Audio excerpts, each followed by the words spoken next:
Welcome back. So we go to this now. Zimbabwe's ruling Zanu-PF party is reportedly advancing plans to introduce a controversial law that would criminalise criticism of the government.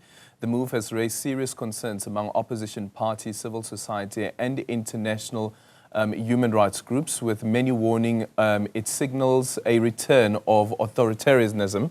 While the details of the draft bill remains unclear, critics fear it could become one of Zimbabwe's most repressive laws in recent history. For more insights on this, we are joined by the Human Rights Commission chairperson, Jessie Majome. Very good morning to you, Jessie. Thank you so much for making time for us this morning.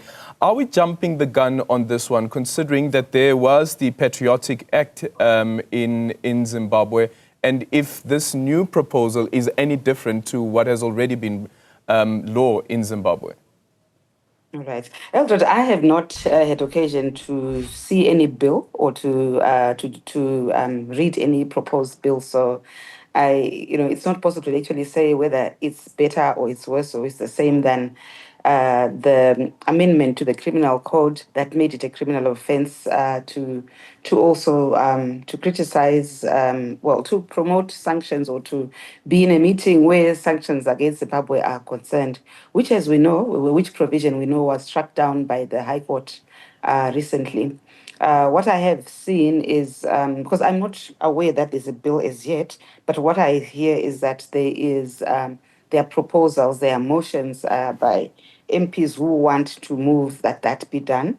What I would say is that from a human rights perspective, the good thing is that the Zimbabwe Constitution entrenches in Section 67 in the Declaration of Rights, the rights to political rights, which provide that anyone, 67, anyone has a right to, alone or in groups, in conjunction with others, to propose views, to support or oppose any political idea or any political issue along with others, that is even to support the policies of government or to challenge them. The Constitution entrenches that right to challenge and to support government policies and views, and therefore government sometimes is connected to the ruling party. And so if it's a proposal to do that, it's entrenched in the Constitution of Zimbabwe, but the Constitution requires that people who have a different idea also have the right to propose that. And of course, that must be done peacefully with the giving opportunity to everyone to oppose it. And those who also oppose this idea are very also much within their constitutional rights, because the Constitution allows and defends the right of people who do not support that particular view, that the challenging of maybe of government ideas or ruling party ideas is wrong. Because, and the good thing is that our Constitution also establishes as a founding value a multi-party system of democracy. It actually defines good governance to include a multi-party political democratic system. So my view is that in our Constitution, there is room for robust debate. And in my view, I think this is what Zimbabweans need to learn, to be able to debate, to express their views freely. So I was concluding the point that hopefully if a bill is drafted, it should, the wish of the Zimbabwe Human Rights Commission is that it's conducted in the manner that the Constitution envisages, where there is ample views to respect the views of others, so that people can actually listen to each other, and those who promote it listen to the disadvantages of because voices must not be muffled. There's the right to freedom of expression, again in terms of the same Constitution.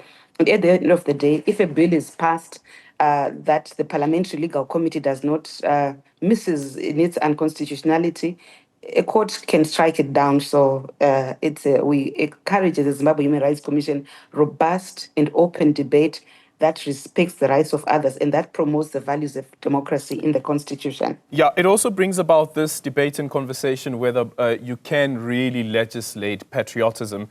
Ophius Marambiwa, who is a Zanu-PF member of parliament, is quoted as saying that It should be criminal to speak evil of Zimbabwe. The most important issue is to love our country.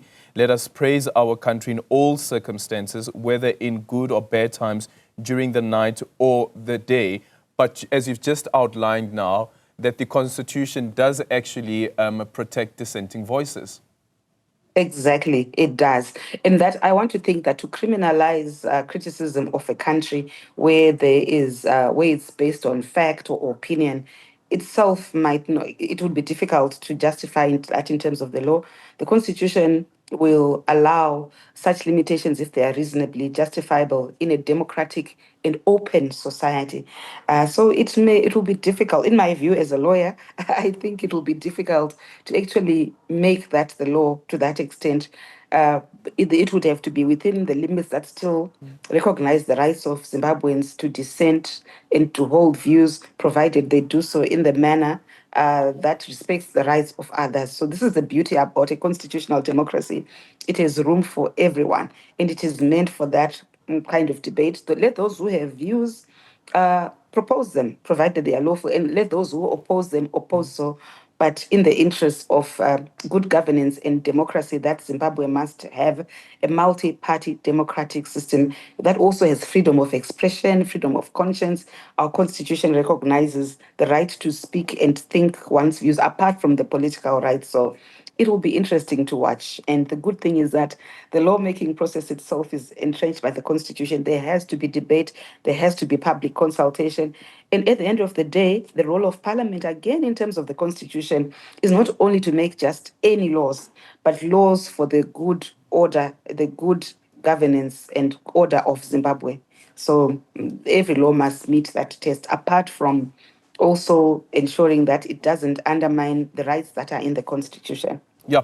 The other thing is, here in South Africa, we currently have a situation where there's a debate around, for instance, AfriForum as well as Solidarity, that has gone to the United States and lobbied, some say, against the country. You lobby against the country, and therefore you should be held accountable.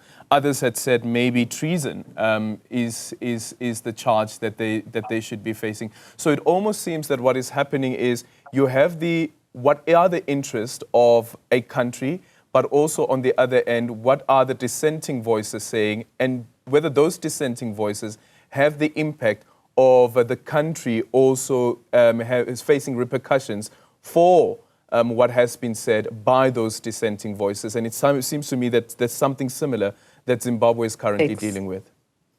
Exactly. But again, that, in Zimbabwe, and I imagine also in South Africa, in Chapter 2 of our Constitution, citizens have duties to, a citizen of Zimbabwe has a duty to defend Zimbabwe, the interests of Zimbabwe, the enduring interests of a country. And those are different from, like party interests. So in a democratic society, it is envisaged that to defend a country either from physical or like physical security threat or even economic threat. It's not in my view, it is not something that is alien or that is necessarily wrong, provided it is done in a manner that does not cross the line of repression of dissenting voices. It's always about judgment, isn't it? But it's possible to actually see whether, if you're going to possibly maybe harm the economic interests of a country in such a way that you actually undermine the function of maybe government, or even sabotage, that is not necessarily in the interests of good governance or in the greater national good. But so any laws that would want to protect the country from that must ensure that they are not being partisan and they are not being narrow, and they are still recognizing the right to express dissenting voices. So it's really about balance and about people finding each other, debating honestly and with evidence and respecting each other's rights. All right. That's I think it's a balance should always be found, but I wouldn't say that criminalization of maybe sabotaging a country's interests and a state's interests is necessarily wrong, because look, we're in an international community where there are always states that are also that would be there to also try and maybe advance their interests sometimes to the detriment of, let's say, certain states. So the states have the sovereign power to defend their interests, and the citizens of nations must do so, but the law must never be used to abuse that in order to suppress dissent, because as long as it's healthy, it makes the nation stronger.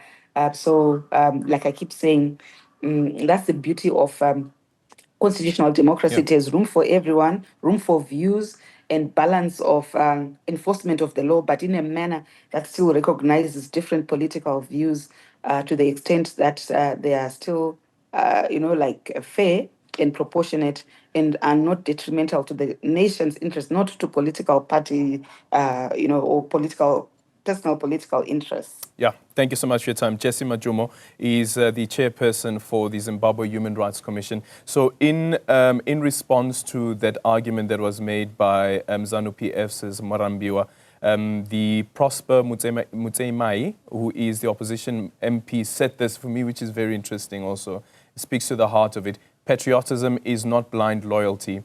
It is not empty slogans. True patriots question injustice, challenge corruption, and demand systems that serve people, not a selected few. Jessie, thank you so much for making time for us this morning.